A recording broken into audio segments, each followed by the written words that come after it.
What's up, guys? Thank you very much for your attention. Like 5 minutes of shame for me. Start right now. So to break the ice, what kind of person I am. Me and Dmitry over there filming me using his mobile device. We've been to a stand-up comedy show in Helsinki, and one British fellow with Indian roots, he made the following description of whom Finnish people dislike the most. He said, quote, the following: in Finland, people hate the most 4 categories of people: Swedish-speaking Finns, Russian-speaking Russians, guys who speak with strangers in public transport, and guys who hit the gym once in a while. And I was like, oh my god, that's so true. And then like, wait a second, I actually belong to all 4. And I love traveling, I love hiking, and me and Dmitry we actually hiked several years ago all the way from Zurich to Milan by foot. And when we arrived to Milan, we were surprised by the amount of white tents that were there. We were like, oh my god, there is some carnival happening. No, it was actually the issue with illegal immigration, and there were like plenty of those near Lake Como.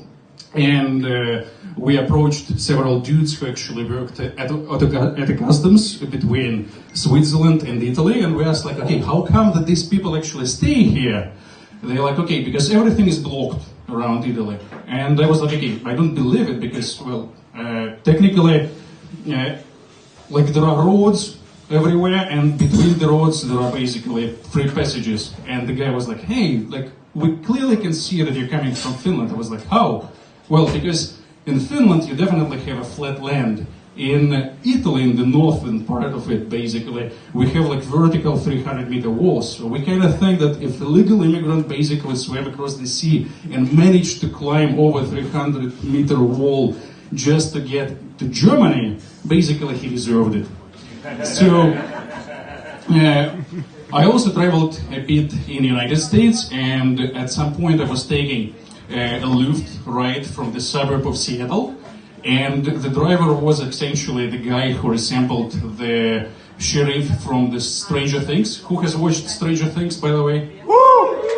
Yeah, so basically exactly that guy. He liked to look like with a beard, like almost like you, with like this huge hat, with a star on his chest.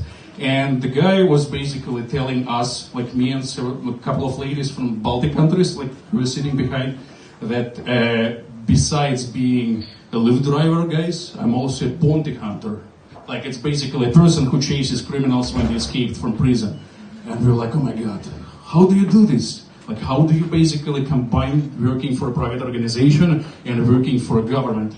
Well, because I'm very good in my job and I use unconventional methods. And at that point, we actually were very excited, like, what sort of methods is he talking about? And the guy was like, okay, you didn't ask me, but I tell you anyways. So at some point I had this case, a 19-year-old guy escaped from a detention center after he made a legal agreement with the government that he will sell off some drug lord. And you normally know what happens if you promise to sell a drug lord. So I tried to look for the guy in all possible places, and I basically failed. I didn't get information about it from anywhere.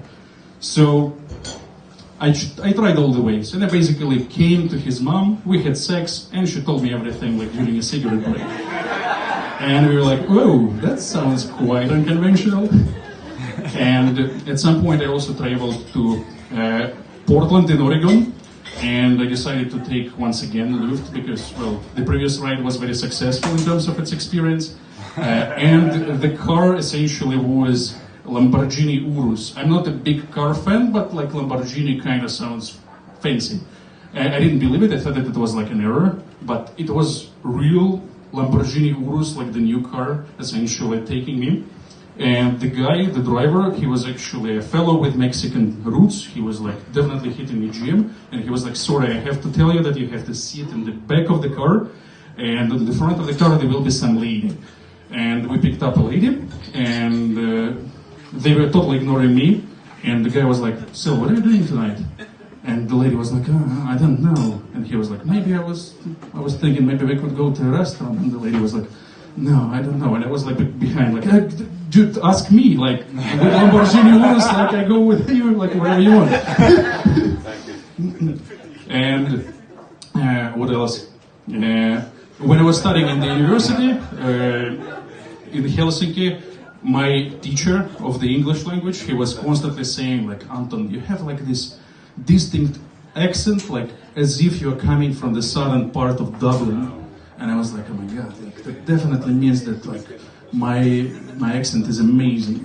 And I recently visited Ireland, and it turned out that the southern part of Dublin is famous for its Polish people community.